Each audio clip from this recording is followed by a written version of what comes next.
Muy buenas tardes, bienvenidos al cierre del dólar en Colombia. Soy Luisa Fernanda Pérez y me agrada estar con ustedes para entregarles toda la información sobre las monedas y los mercados del mundo. Así las cosas, les cuento que ya cerraron operaciones dentro del dólar colombiano y vamos a ver entonces de qué manera cerró la jornada con un precio de 3.800 pesos, con un promedio de 3.804.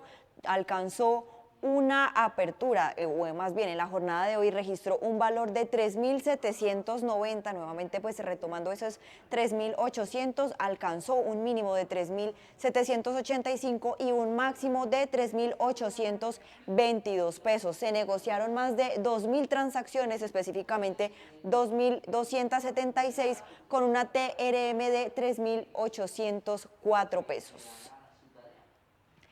En el plano internacional, les cuento que el dólar estadounidense se negoció de manera mixta, ya que los inversores sopesaron los comentarios moderados de los funcionarios de la Reserva Federal, que aumentaron las expectativas de un recorte de tasas el próximo mes, limitando el avance del dólar frente a algunas de las principales monedas como el euro y el franco suizo. Sin embargo, la moneda estadounidense se apreció frente al yen, ya que los inversores seguían atentos a las señales de compras oficiales de Tokio para frenar la caída de la moneda japonesa. El dólar también se apreció ligeramente frente a las divisas vinculadas a materias primas como las unidades australianas y neozelandesa. El volumen fue menor de lo normal debido a un feriado en Japón y así las cosas, pues vamos a ver entonces de qué manera cerró el DXY durante la jornada hoy, que recordemos en la apertura de hoy registraba a la baja, sin embargo por encima de los 100 puntos, y hoy vemos que al cierre cambia ese valor, aumenta 0,05%, ubicándose todavía por encima de las 100 unidades. En noticias internacionales les cuento que los dirigentes del G20 cerraron este domingo en Sudáfrica su cumbre anual, defendiendo el multilateralismo ante un mundo afectado por las políticas unilaterales de Estados Unidos y las guerras y las rivalidades geopolíticas. Los líderes del G20 cerraron el domingo en Sudáfrica una cumbre marcada por un mensaje central: la defensa del multilateralismo en un mundo cada vez más tensionado por políticas unilaterales, guerras y rivalidades geopolíticas. En la jornada final, el primer ministro canadiense Mark Carney fue contundente al afirmar que no vivimos una transición sino una ruptura. Señaló que demasiados países se están replegando en bloques geopolíticos y en dinámicas de proteccionismo, recordando que la nostalgia no es una estrategia. La cumbre, la primera celebrada en el continente africano, reunió a decenas de líderes de economías clave. El G20 agrupa al 85% del PIB mundial y a 2/3 de la población del planeta. Pero hubo ausencias notorias. El gobierno de Estados Unidos, liderado por Donald Trump, rechazó el encuentro y cuestionó sus prioridades en comercio y clima. Washington incluso se opuso a que se emitiera una declaración conjunta, aunque finalmente el documento fue aprobado. El presidente sudafricano Cyril Ramaphosa defendió el valor del multilateralismo, una postura respaldada por organizaciones como Oxfam, que celebraron que el G20 se mantuviera firme pese a la presión estadounidense. Varios mandatarios, entre ellos Carney y Luis Ignacio Lula da Silva, destacaron el creciente peso de las economías emergentes y del sur global dentro del foro. El próximo año Estados Unidos tomará la presidencia del G20, aunque la administración Trump ya adelantó que quiere limitar la agenda a cuestiones estrictamente económicas. En otro mercado de la economía estadounidense, el bono del Tesoro a 10 años de referencia fue ligeramente menor el lunes por la mañana, ya que los operadores de bonos iniciaron una semana de negociación acortada y esperaban datos económicos más retrasados. Los inversores verán los datos de publicación de varios datos económicos esta semana, que se retrasaron durante el histórico cierre de 43 días del gobierno estadounidense. Esto continuará con las publicaciones de informes retrasadas de la semana pasada. Los eventos clave incluirán la publicación de los datos de ventas minoristas de Estados Unidos y de octubre y del índice de precios al productor de octubre el martes, los cuales podrían influir en las expectativas antes de la última reunión del año de la Reserva Federal. El miércoles, los inversores conocerán las solicitudes iniciales de subsidio por desempleo y los pedidos de bienes duraderos semanales. El mercado de bonos estará cerrado el día jueves debido al Día de Acción de Gracias. Los inversores también están dirigiendo su atención a la decisión sobre la tasa de interés que tomará la Reserva Federal la próxima semana, mientras que los responsables políticos siguen estando en desacuerdo sobre la trayectoria futura de las tasas de interés. Los operadores actualmente estiman una probabilidad de aproximadamente el 75% de que la Fed recorte un cuarto de punto el próximo mes, según la herramienta FedWatch. Y así las cosas, de esta manera finalizan los bonos del Tesoro durante la jornada, que como vemos el bono de referencia a 2 años baja 7 puntos básicos ubicándose en 3,50%, mientras que el bono a 2 años levemente también baja 2 puntos básicos ubicándose en 4,04%. De otro lado, los precios del petróleo cayeron, extendiendo la caída de alrededor de 3% de la semana pasada, mientras los inversores sopesaban la posibilidad de un recorte de tasas de interés en Estados Unidos frente a la perspectiva de un acuerdo de paz con Ucrania que podría conducir a un alivio de las sanciones al principal productor de Rusia. Estados Unidos y Ucrania se disponían a reanudar el trabajo sobre un plan de paz revisado antes de la fecha límite del jueves, donde se establecía por parte del presidente estadounidense Donald Trump acordar ajustar una versión anterior de que los críticos dijeron que era demasiado favorable a Moscú. Las sanciones estadounidenses a la estatal Rosneft y a la privada Lukoil, que entraron en vigor el viernes, han causado fricciones que normalmente harían subir los precios, pero el mercado está preocupado por el acuerdo de paz que lo hace bajista para el petróleo. Trump ha fijado el jueves como fecha límite para el acuerdo, pero el secretario de Estado norteamericano Marco Rubio dijo el domingo que esa fecha podría no ser definitiva. Un acuerdo de paz podría potencialmente llevar a una reducción de las sanciones que ha afectado las exportaciones petroleras rusas.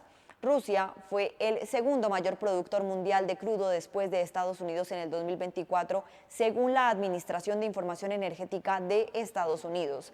La incertidumbre sobre los recortes de las tasas de interés en Estados Unidos es otro factor que frena el apetito de los inversores. Sin embargo, la posibilidad de un recorte de tasas el próximo mes aumentó después de que el presidente de la Reserva Federal de Nueva York, John Williams, sugiriera un recorte en el corto plazo. Bajo este contexto, así se comporta el petróleo durante el día, que como vemos el de referencia WTI desciende, avanza 0,88%, ubicándose todavía sobre los $58, y por su parte el petróleo de referencia Brent, que es la referencia europea importante para los asuntos financieros y accionarios de empresas como Petrobras y Ecopetrol, pues avanza ligeramente en línea con el WTI, 0,86%, ubicándose en $63.10. El presidente de Ucrania, Volodymyr Zelensky, celebró el lunes los pasos importantes en las conversaciones con Estados Unidos para poner fin a la guerra con Rusia, aunque reconoció que hace falta mucho más trabajo diplomático. El presidente de Ucrania, Volodymyr Zelensky, destacó el lunes que se dieron pasos importantes en la cumbre con Estados Unidos en Ginebra. Altos cargos de ambos países, así como representantes europeos, se reunieron el domingo, después de conocerse un plan de Washington para poner fin a la invasión rusa, ampliamente criticado por ceder a las demandas de Moscú. Hemos logrado mantener sobre la mesa puntos extremadamente delicados, como la liberación total de los prisioneros de guerra ucranianos bajo la fórmula todos por todos y de los civiles, así como el regreso completo de los niños ucranianos secuestrados por Rusia.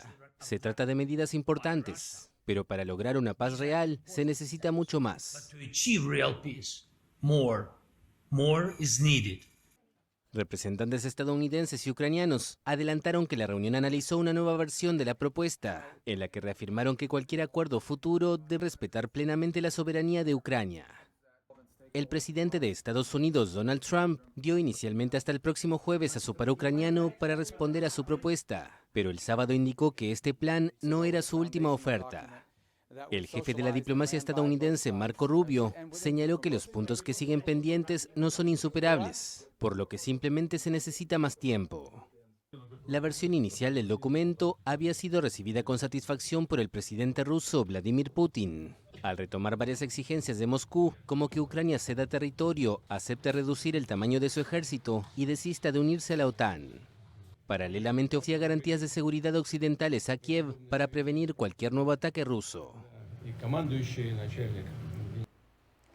Además, el Frente de Países Emergentes y Petroleros ganó la partida. La COP30 en Belén finalizó este sábado con un acuerdo de mínimos ante la emergencia climática que no menciona explícitamente el abandono de las energías fósiles. La COP30 celebrada en la Amazonía brasileña concluyó el sábado con un acuerdo que refleja tanto los desafíos del multilateralismo como las tensiones globales en torno a la crisis climática.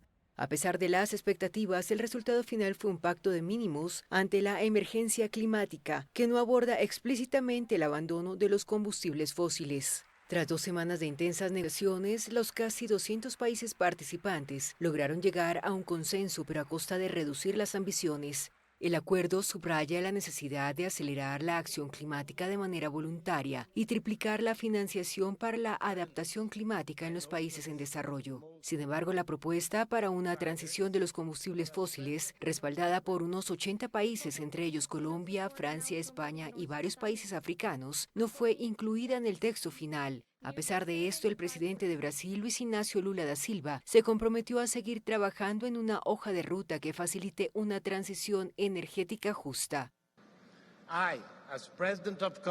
Yo, como presidente de la COP30, crearé, por lo tanto, 2 hojas de ruta, una para detener y revertir la deforestación y otra para la transición de los combustibles fósiles de una manera justa, ordenada y equitativa. Por su parte, la Unión Europea expresó su decepción por la falta de un acuerdo más ambicioso. No voy a ocultar el hecho de que en nuestra opinión, y nuevamente eso no es solo para la Unión Europea, sino para el mundo en general, habría sido mejor embarcarse en ello, pero nuevamente en avance, en mitigación, en financiamiento, en todos los otros elementos, es un paso en la dirección correcta. Rusia, China e India, miembros de los BRICS, junto a Brasil, solo tuvieron palabras para enaltecer el trabajo de la presidencia brasileña que recogió sus posturas. Pese a los retos, la cumbre en la Amazonía ha dejado claro que el multilateralismo, aunque tambaleante, sigue siendo una vía para afrontar la crisis climática global. Sin embargo, los avances en la lucha contra el cambio climático siguen siendo insuficientes frente a la urgencia del calentamiento global. Y con esta información llegamos al final de este espacio. Espere a continuación toda la programación que tenemos para ustedes aquí en Primera Página, el canal de los negocios.